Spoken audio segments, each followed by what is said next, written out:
Without much ado, I will invite our main speaker. She is going to present to us on artificial intelligence and robotics, and that is why we have gathered here today. So please help me welcome Dr. Regina Esi Turkson. Oh, we can do it better. Dr. Regina. Hello. Hey, I can't feel the vibe. Hello. Hello. You know what? Me, I have a kid, a baby, so usually I would want us to do some small exercise. If you're happy and you know, clap your hands. If you're happy and you know, clap your hands. If you're happy and you know, and you really want to show. If you're happy and you know, clap your hands. If you're happy and you know, say ha ha. If you're happy and you know, say ha ha. If you're happy and you know, and you really want to show. If you're happy and you know, say ha ha. Good. In fact, good morning, and I'm so glad to be here. And I think I have a confession to make. When I accepted to be a guest for this program, I didn't know that actually this program is centered on me. Let me put it that way. I got here this morning and all that I could see was Nyamfe Krofo, Nyamfe Krofo, Nyamfe Krofo. I'm a native of Nyamfe Krofo. My mother comes from there, my father comes from there. And then as I was sitting down there, I just turned my left eye slightly and I saw Nana Nyamfe Kwa.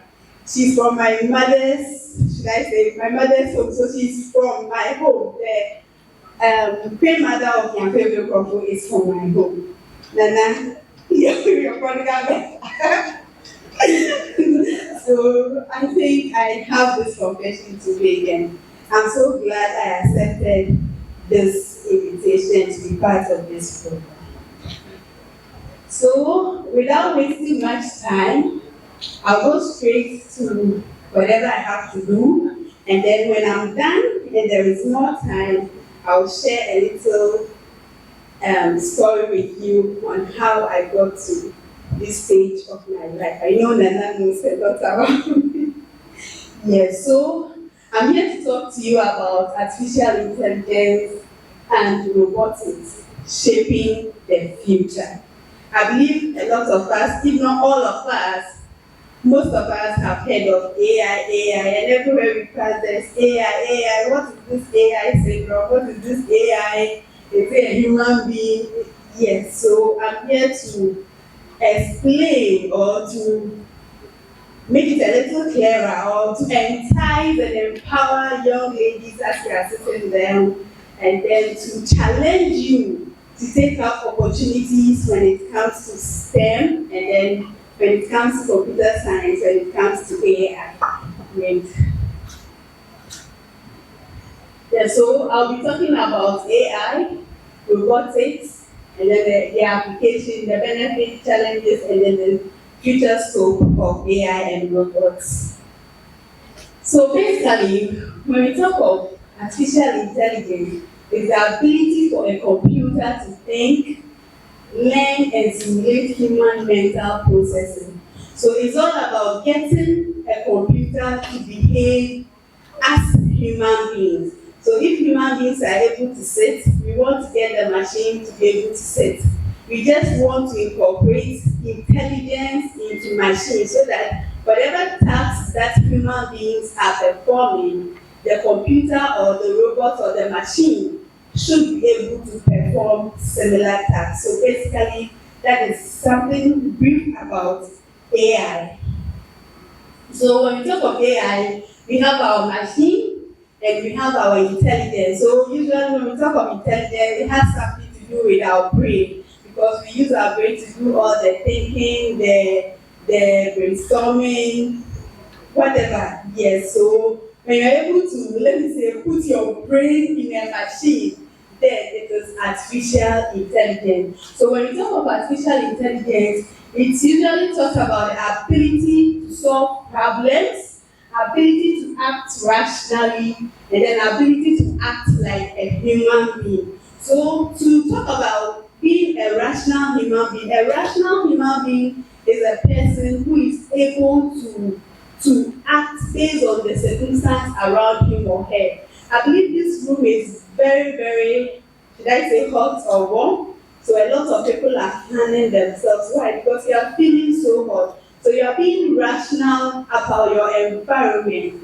And at times when you have ACs around, the room will be very cold. Yes, some people cannot stand the coldness in the room, and so they will have to cover up. Yes, based on your environment, you act rationally in response to your environment. Let's say, for instance, if there's a fire outbreak, all of us will run away, we will run out of this room. And so if we are all running and then we see a particular person sitting down, then everyone will be like, hey, is this person normal? Because it's like there's fire, everyone is shouting, fire, fire, run, and you are sitting down. So rationality is all about acting based on your environment, acting responsibly based on your environment. So if you're able to get a machine to solve problems, to learn and to act rationally, then you have developed an artificial intelligence system. So usually when we talk of AI, we always talk about developing intelligence system. And as I've made mention of intelligence already, it's like inculcating your brain into a machine. And so it's anything that can perceive its environment through senses and act upon the environment through actuators. So as human beings, we are agents, a form of agents. How do we perceive our environment? We perceive our environment using our senses. We have our eyes, our nose, our ears, and all that. So when we sense danger, that is when we use our actuators to respond to the danger. So we use our senses. So when it comes to AI, they use senses. But human beings, we use our senses to sense our environment. And then the actuators are our hand, our leg, our whole body. So when you sense danger, you just have to run, or you put on off the main stretch. And so whatever you use to perform an action when you sense a danger is what we call the actuators. So agents are anything that perceive their environment. So when we talk of softwares are also agents. We have the keyboard that is used to input things into the computer, and then when you issue a command into the computer, the processing, the feedback that you get is the form of the actuator helps in performing the feedback. And then we have robots as well. So robot agents usually use cameras and infrared to sense their environment, and then based on that, they use actuators to respond to their environment. So usually you cannot talk about AI without mentioning machine learning. So let's look at AI as a very big circle, and within AI is the ability of creating intelligent machine. So you can create intelligent machine, but how do you get the machine to be intelligent? You need to use machine learning algorithms. So machine learning is a subset of AI. That is why we have a smaller circle inside AI. And so the algorithms of machine learning are used to train the intelligent machines. And then how do we get these algorithms to learn? We get this algorithm to learn by developing what we call models. Okay, so we program and then we develop models. So through these models, then we implement the algorithms, and then if the models are able to learn and give us accurate, or the accuracy of our model is very high, then we can deploy that particular software or that particular robot as a usable agent. So now let's look at some applications of AI. I know some of you have been using it, and some of you have heard of them before. So we have Siri, those of you who have been using iPhone and all those things. Yes, so Siri is an application of AI. And then we have voice translation system, and then we have recommendation system, face recognition system, self-driving cars. When you go to the advanced countries, they have self-driving cars. So what that you need to do is to sit in the car and then set your location, and then the car will just take you there. You don't have to stress yourself driving, paddling, whatever, and no, just sit comfortably in the car, and then you will be able to get to your destination based on the location that you key in the car. And I believe some of you have been using the social media. At times, maybe you use your social media platform to search for recipes of food.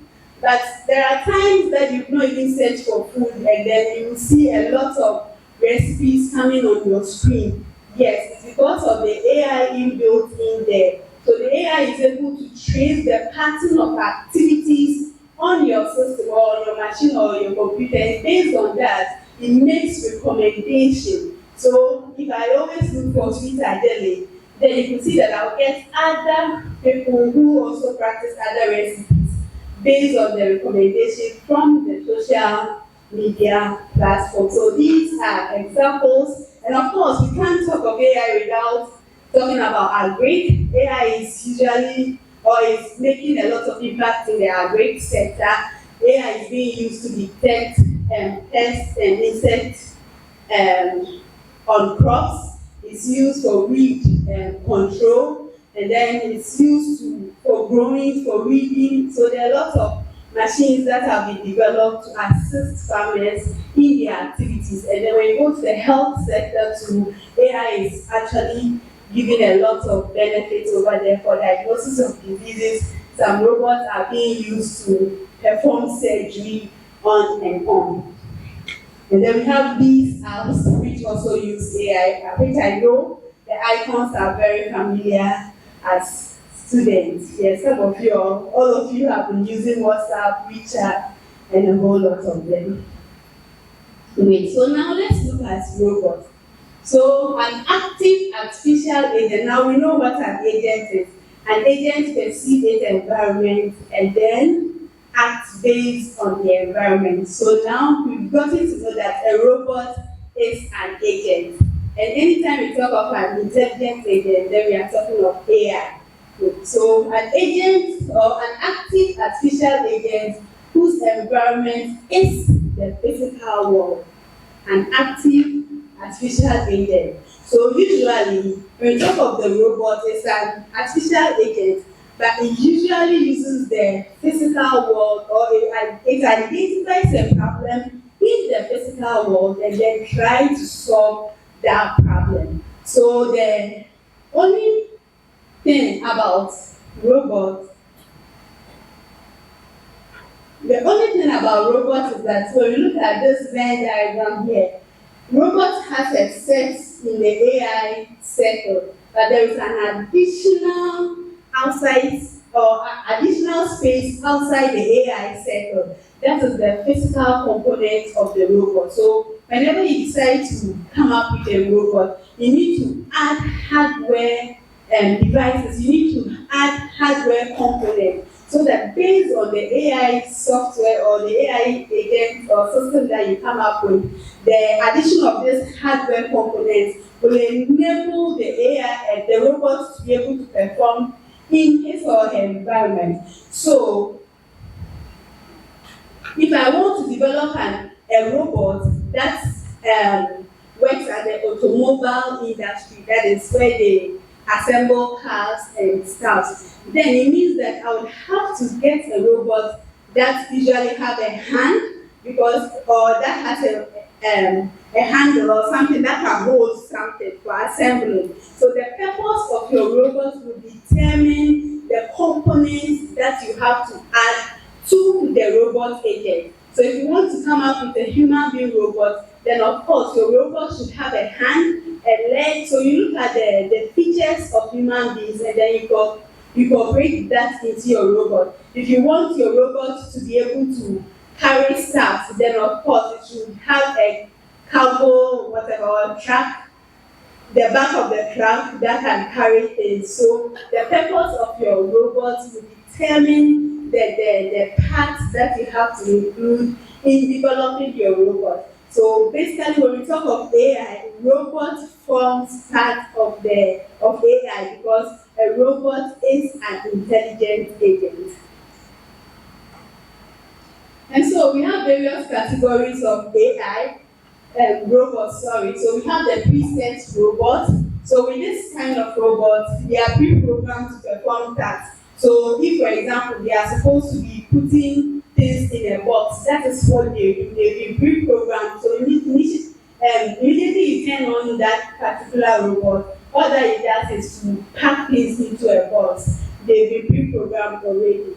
And then we have the collaborative robot. This kind of robots need assistance from human beings. So they are mostly regulated by the human being. And then we have the stand-alone robot. These robots learn on their own, and then based on what they've learned, they perform future tasks based on what they've learned. So if there is a robot here that always see people opening door and closing, then at a point in time, that robot will start opening door and then will be closing the door because that is what it has observed people do in this room. So this kind of robot is a stand-alone robot. And then we have the remote control robot. Of course, we use remote to control those robots, and those robots are being used in dangerous environments or to perform dangerous tasks. So without the remote, they will perform tasks which are very dangerous to human beings. And then we have the supplementary robot. It supplements the activities of human beings. So these are some of the applications of robots. We use robots in hazardous environments, especially when there is earthquake and stuff. Some of the places are very dangerous for human beings to go there. So when we go to the advanced countries, they have this robot rescue team. They'll just go to the site and then rescue the individuals or the human beings who are still alive and also those who are even dead. And then we have the military application. There are a lot of applications in the military field that are programmed, or there are a lot of robots, autonomous robots in the military field that perform a lot of functions that, of course, will be a little serious or dangerous for human beings to perform. And then we have the construction sites too. We have robots. For example, when you come to Ghana here, when you go to a construction site, you see people molding blocks and stuff. But when you go to the advanced countries, you see that they use machines and all other things to mold their blocks, to even build their houses as compared to what we do, the manual way of doing it, attending to your activity. At times, you don't even have to see the doctor because you just see your symptoms and then we make prediction of what is actually wrong with you. They will recommend labs for you, you go and do it, and of course it will confirm that you actually have malaria, you actually have fever, or whatever. Yeah. And basically, we talk of the positive side of AI. Of course, we will definitely encounter the negative side. As we key in our data on and off or in the internet, you log in everything. You don't know who is keeping record of your data and what they are using data for. I made mention of the fact that AI always talks about or always uses data. So, of course, if someone takes your data and then you don't know what the person is going to use it for, it brings about privacy issue.